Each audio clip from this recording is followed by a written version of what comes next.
Graad 8 wetenskaplike notasie. In vandag se les gaan ons kyk hoe om getalle in wetenskaplike notasie te skryf. So wetenskaplike notasie se reël sê daar's altyd een getal en dit mag nie 0 wees nie. Komma en dan die res van die getal moet volg maal 10 tot die mag iets.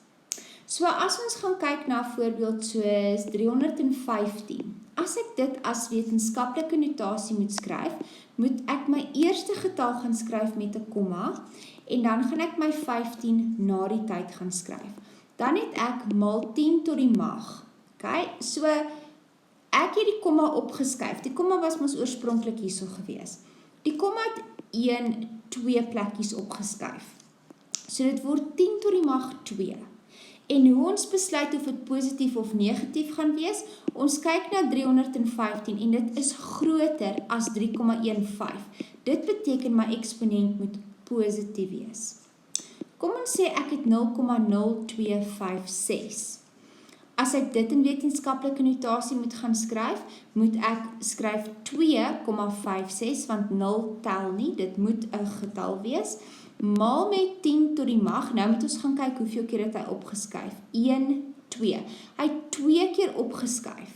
Maar as ek gaan kyk na 0,0256, is dit kleiner as die wetenskaplike notasie, wat beteken my eksponent moet minus wees.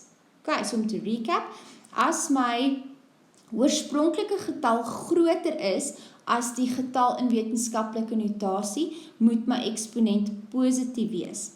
As my oorspronklike getal kleiner is as my wetenskaplike notasie, moet my eksponent negatief wees. Ons kan gaan kyk na nog 'n voorbeeld.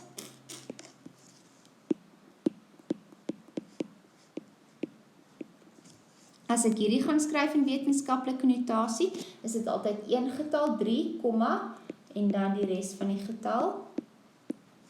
Maal met 10, nou moet ek gaan kyk, hoeveel keer het hierdie komma, hierdie denkbeeldige komma aan die agterkant opgeskuif. Hy het 1, 2, 3, 4, 5, 6, 7 keer opgeskuif en die wetenskaplike notasie is kleiner as die oorspronklike getal.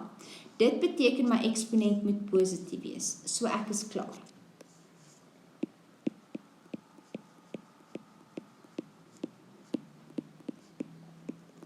As ek hierdie getal in wetenskaplike notasie moet gaan skryf, moet ek begin met die 6.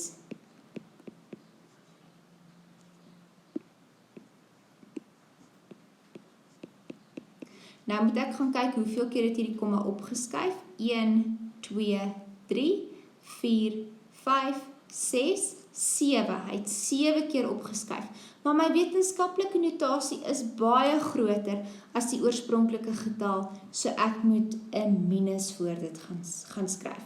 Die ander manier hoe jy daaraan kan dink, is as jou komma regs skuif, is dit positief, en as jou komma links skuif, is dit negatief.